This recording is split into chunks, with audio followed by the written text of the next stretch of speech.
నమ్ముతానంటే film is for entertainment. ఏదైనా దాంట్లో ఏదైనా చెప్పగలిగితే ఏదైనా చిన్న సోషల్ మెసేజ్. నేను బేసిక్గా వచ్చింది సినిమాలో గ్రేట్ అంటే నాకు చాలా ఆర్ట్ సినిమా ఇష్టం, న్యూ వేవ్ సినిమా ఇష్టం. నేను చిన్నప్పటి నుంచి చాలా పెరిగాను, మేబీ జర్మన్ సినిమా చూసి.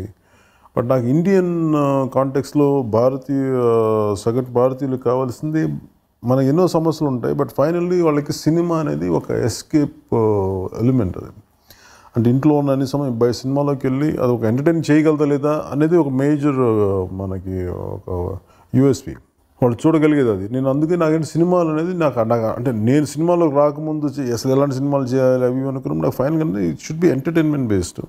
కుదిరితే ఏదన్నా సోషల్ అంటే నాకు చాలామందిని అబ్జర్వ్ చేశాను, ఒక్కొక్కరికి వాళ్ళకి ఇష్టం అని చెప్తా ఉంటారు. Like Raj Kapoor, he talks about romance, కొన్ని సోషల్ కాన్షియస్ ఏదో ఉంటాయి. అందరిలోనూ ఒకటి ఏం చేస్తుంటే మొత్తం అన్ని చెప్తూ కూడా ఎక్కడ ఒక సోషల్ రెలవెన్స్ ఏదో ఉంటుంది.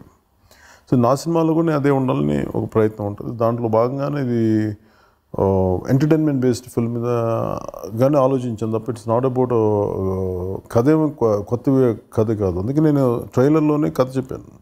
ట్రైలర్లోనే చాలా క్రిస్ప్గా నేను కథ చెప్పాను. ఎందుకంటే మీరు ఇలాంటి సినిమాకి చూడబోతున్నారు, ఇది ప్రిపేర్ అవ్వను అని చెప్పాను.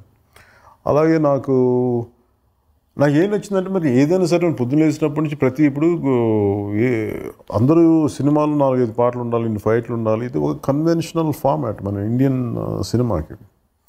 అది ఒక మేజర్ పెద్ద హీరోలు ఉన్నప్పుడు వాళ్ళందరికీ ఏంటంటే ఒక కన్వెన్షనల్ ఫార్మాట్లో దాంట్లో కొత్తదనం క్రియేట్ చేయడానికి ప్రయత్నిస్తాను. నేను ఒక కన్వెన్షనల్ ఒక మామూలు కథను తీసుకొని దీనికి బ్యాక్డ్రాప్ ఏముంటుంది అని దీనికి కనెక్ట్ ఏంటంటే, నేను సినిమాలోకి రాకముందు ఇప్పుడున్న ఫ్రెండ్స్తో బయటికి వెళ్ళి తిరుగుతూ ఉండేవాడిని.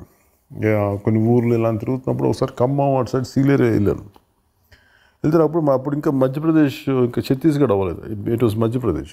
నాకు కల్చర్ షాక్ బాగుంది. మధ్యప్రదేశ్ నుంచి వచ్చే మనుషులు కానీ మనకి ప్రతి రాష్ట్రాల సరిహద్దులు లేదంటే ఒక్కొక్క ప్రాంతాన్ని బట్టి మనుషులు ముఖ కవళికలు రూపురేఖలు మారిపోకుండా నాకు ఈ ఆంధ్ర బోర్డర్ ఇలా దాటిన ఒక క్షణంలోనే వీళ్ళుగా నాకు అందరూ కలిసిన ఒక కన్వర్జింగ్ పాయింట్ ఉంది. నాకు అందరిని అక్కడ చూసేటప్పుడు నాకు చాలా సరదాగా అనిపించింది చూస్తుంటే. ఇలా అంటే నా బేసిక్ అబ్జర్వేషన్ జనాల్ని చూడటం కాబట్టి నాకు అది ఎక్కడో ఆ ఇంప్రెషన్ అది ఉండిపోయింది. ఆ కల్చర్ కూడా కనిపిస్తుంది సార్ సీన్లో. ఆ తర్వాత అక్కడ ఎగ్జాక్ట్ ఇంత కల్చర్ ఉందా లేదా నాకు అంటే నేను చెప్పలేను, కానీ maybe I took more of UP culture then adapted.